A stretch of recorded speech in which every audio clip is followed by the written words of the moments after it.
registered interest in Harry Kane, because like anyone of course, would want to sign him if he ever became available. So that interest, or those clubs talking to his management company, could be at any point, really. It could be now. It could have been a couple of months ago, that they could be talking to him constantly, saying, "Look, we still want to know: is there any movement? Is there any movement? Is there, But that doesn't mean to say, like, anything's going to happen. So that's right. Well, Andy, you're a mensch and on all things Spurs and news on movement and stuff like that, and everyone out in the Twitter sphere hangs on your every word about what's actually going to happen movement wise. Yeah. So, do you see this happening? No, I don't. In fact, Paul Gilmore, when he was coming out with his words, for whatever they were, he mentioned that Harry Kane's management company, CK66, were the ones that had released this. And, of course, CK66 is Charlie Kane, his brother, who's his agent. So, they're just, it's almost like Sky don't even appreciate the setup at Spurs. In fact, they don't care because it's all bollocks. But that doesn't stop. I mean, the fact that Charlie Kane is his agent and his brother doesn't stop Charlie Kane releasing that. No, it doesn't. It doesn't. If it's actually real.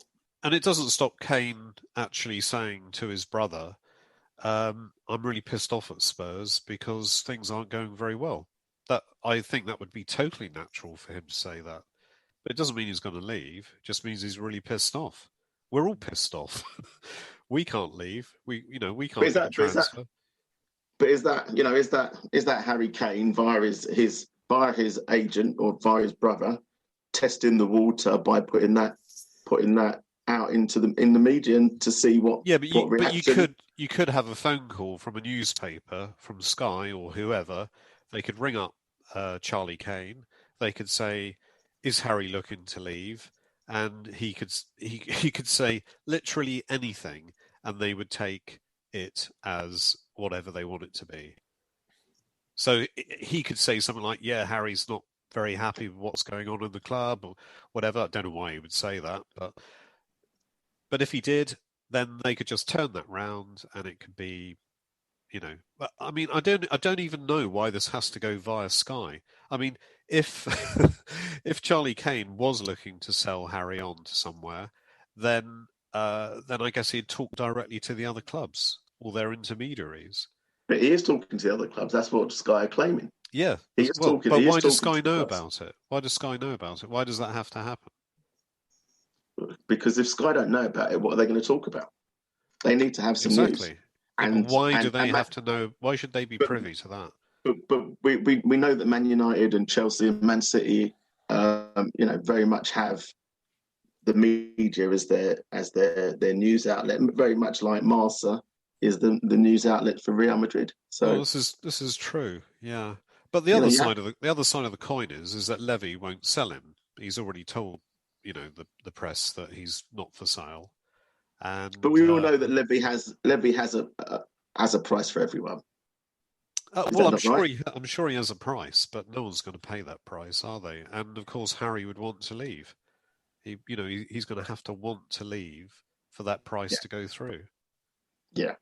Okay. So anyway, that's my opinion. I mean, any other differing opinions from Andy's? Because when we conclude this, we need to conclude this with an Andy fact. So we need to, just before we get to that point, have the discussion. Does anyone else feel that there's any there's no smoke? They say there's no smoke without fire. I think I'm 50-50. I think it could happen, possibly. I mean, it's going to happen at some point, G. I mean, it's just whether it's. I mean, this summer. I think it could happen. But the things are, if it happens, it happens. It's happened before at the club, and we've just moved on. And what I don't get is just the reaction of people on Twitter. about responding to that sort of news. You know, when you see things like, I feel sick to the pit of my stomach, I want to puke. I mean, seriously, you know, out of the five of us here, do any of us really feel physically sick about the thought of Kane leaving? I don't. I'm just wiping it off still. I was sick. Saving it for later, G. No. Well, according to that well-known source of information, the Daily Mail, harry-kane has informed Harry-kane.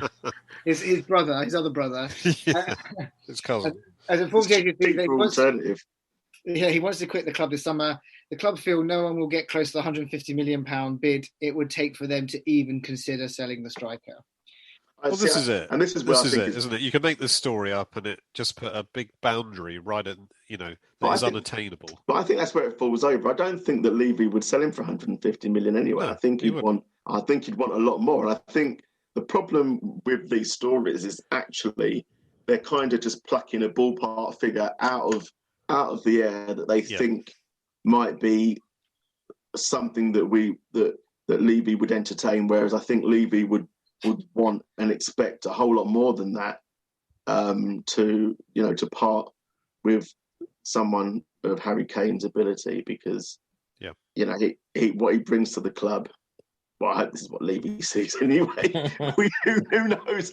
But what he brings to the club, it represents so much more, really, than 150 million pounds. That he probably won't necessarily be able to be replicated and reinvested significantly or appropriately. Certainly not potentially with the people that we currently have at the helm of our recruitment.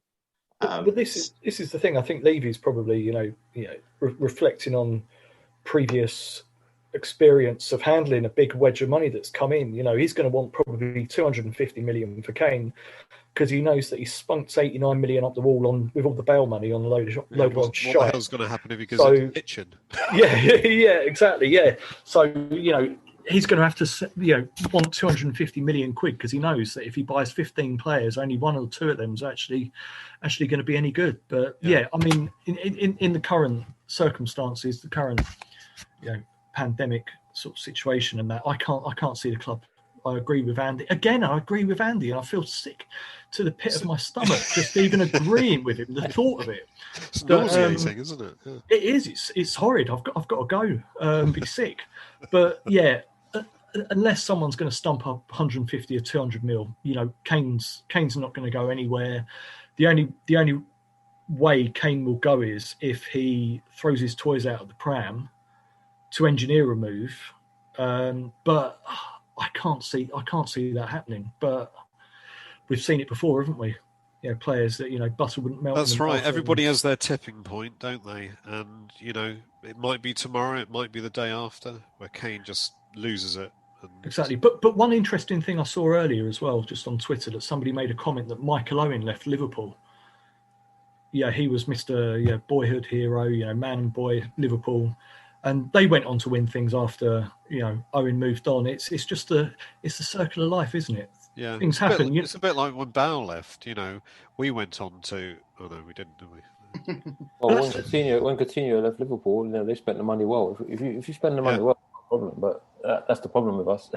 Yeah, exactly. And that's the problem, isn't it? Which is we've been around this circle once before, or more than once before. And we know how it ends. So if we thought actually we'd sell big, buy some quality, have a bit of success, we'd be on our up, and then we know that it comes in peaks and troughs. But we think, fine, we know we get 150 million, and then we'd have another fight. We'd have another peak in a couple of years. Yeah. We might be up for it, but what we know it's basically just going to be more of the same, but just without just with a weaker squad potentially.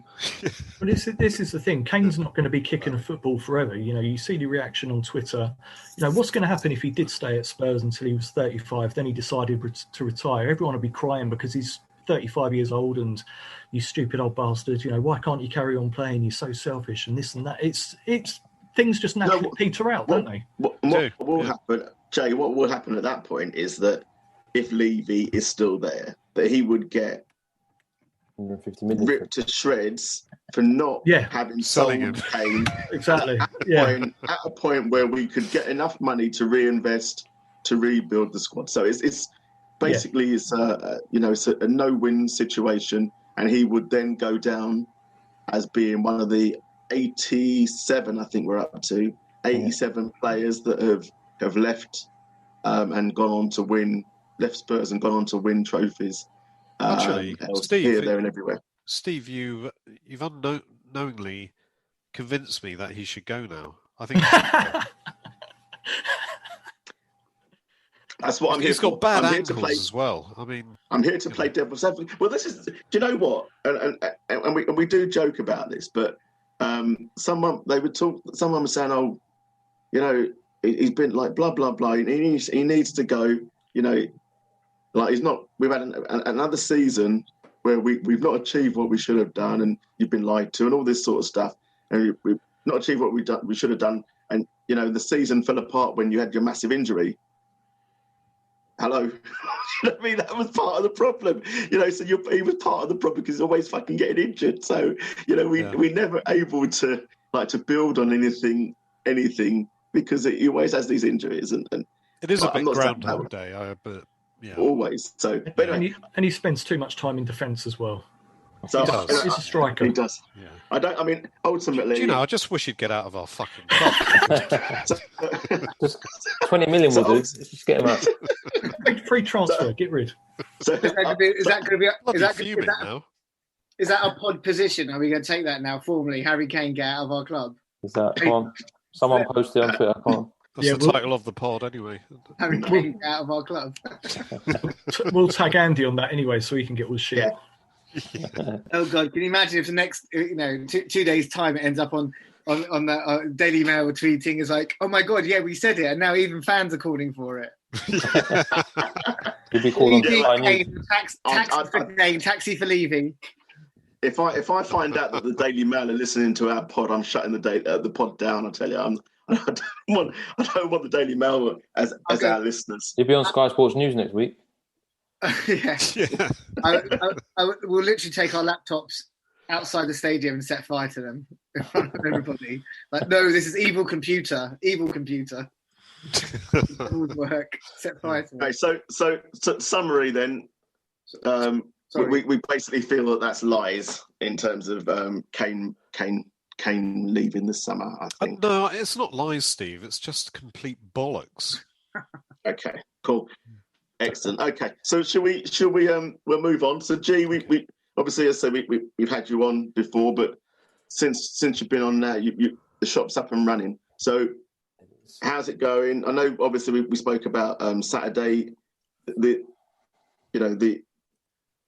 tweets and the feedback that I see on Twitter looks like it's really doing quite well, taking off, a lot of popularity, a lot of people wanting to support. It's been nice, actually. It's been a lot of support. There's been some nice comments on the whole. I can't complain. I mean, obviously Saturday was busy because there was quite a lot of football in the area. It's not been as busy as that the rest of the days, but it's been nice. How did you manage that? Because I think I was thinking about that, and I think Saturday's probably was going to give you a precursor or an indication as to what it's going to be like. For example, on Wednesday, with the first sort of game where there's a significant number of home fans around. So how was it in terms of in terms of your numbers and in terms of what you were able to support and shift? Yeah, it was a good little indication of numbers. I mean, it wasn't a huge crowd, but a fair few people came in. At one point, I was just looking down at the desk at something, and then I looked up, and there was like 30 people standing in front of me. I was like, "Oh, this hasn't happened. This hasn't happened before." It was nice to see, but I was a bit startled at first. But it was cool. As long as we're organised, we can get the food out. It was okay. But I mean, Wednesday is going to be a real probably tester. If people how many of you are working behind the counter? There was only actually two of us behind the counter on Saturday. Yeah, and then we might. I think at one point we called a third person in from the back from the kitchen in, Yeah. I think Wednesday will probably need at least 3 people in there just to make it run a bit more smoothly and not have people waiting too long for their food. Sure, yeah.